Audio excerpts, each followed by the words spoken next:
Hello, everyone. I'm Dr. David B. Franklin, pastor of Incredible Church and president and CEO of a thriving nonprofit in Oakland, California. And I am with my beautiful wife. I'm Cynthia Franklin. I'm a mental health therapist, and I have a private practice called The Couch LLC, and I service people in California and Maryland. And we are grateful to be with you today to talk about resetting expectations.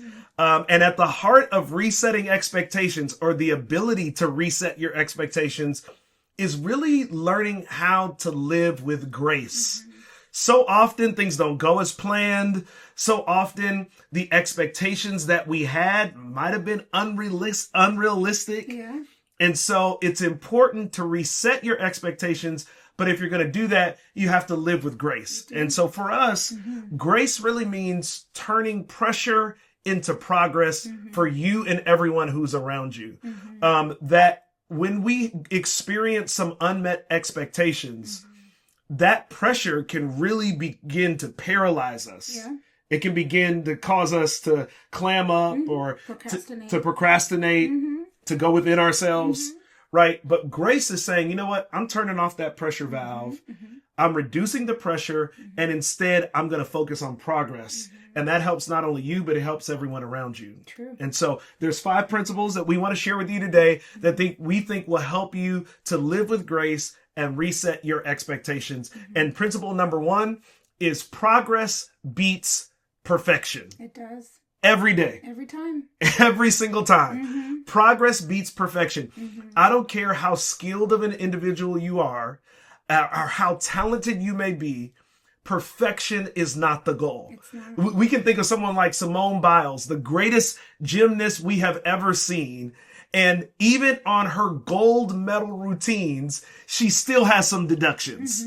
She still has some things that pull her score down. And yet she's still the best that we've ever seen before. And so it's important for us to remember that perfection isn't the goal. Progress is the goal. Yeah. And when we focus on progress, that helps us to, again, reduce that pressure and continue to move forward to achieve maybe the goal that we intended, or maybe something even better. Yeah. So that would be point number 1 for me. Progress beats perfection. Point number 2 is when things don't go your way, being kind to yourself. Yes. Right?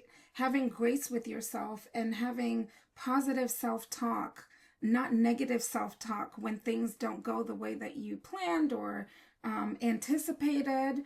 And one of the things that we like to do is just kind of this affirmation of, like, I'm not perfect. I'm not perfect. I'm not perfect. I'm a work in progress. I'm a work in progress. And the progress really is priceless. Oh, that's good. Right? Because you're learning. You're learning about yourself. You're learning about your environment and the people that you're around. It's all information that you're inputting so that you can re-strategize and do something different the next time, right? So, it's really important that we change that narrative to a positive one when things can feel like they're negative, when our ego gets bruised a little bit. And so being kind is fuel. Being kind to ourselves really does motivate us to carry on the momentum to keep growing from level to level to level. I love that. Yeah. I love that. Yeah. So progress beats perfection. Be kind to yourself. Yeah. The third one I would add is reset the scorecard. I mean, I want you to think of a big, giant clear button. And when you're feeling like you haven't met your expectations, hit that button, clear the deck, clear the scorecard, reset the game, and start again. Don't let yesterday's negativity dictate today's decisions. Don't let yesterday's negativity dictate today's decisions. Learn how to say, you know what? It didn't go as planned. It didn't go the way that I intended. And yet I'm clearing the deck. I'm starting over and I'm moving forward because I understand that yesterday doesn't determine what is possible today and tomorrow. Absolutely. Yeah. And that goes into the fourth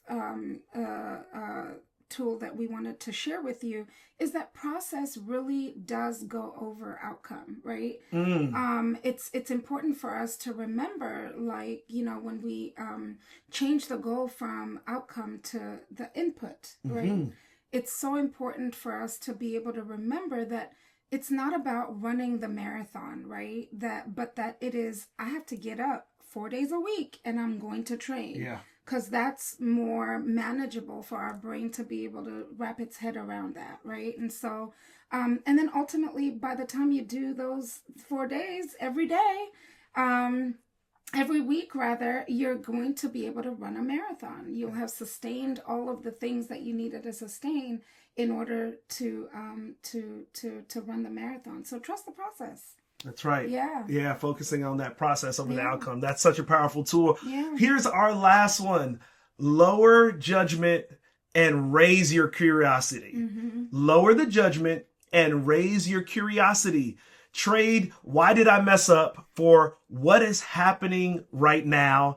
And that invites us to be curious about the solutions that can actually drive us forward. So often, judgment shuts down our creativity because it cuts off our curiosity. Yeah. And if you're going to reset your expectations, then you have to learn how to remain curious Absolutely. about the opportunities that are still available. There are always other ways. There are always new opportunities that are on the horizon. And if you reset your expectations and give yourself grace, lower that judgment, it will give you space to be curious about the opportunities that are literally right around you. So those are our 5 principles. Yes. Progress beats perfection. Be kind to yourself. Reset the scorecard. Process over outcome and lower your judgment. Raise your curiosity. And don't forget, grace turns pressure into progress for you and everybody around you. We're rooting for you. May God's grace be with you.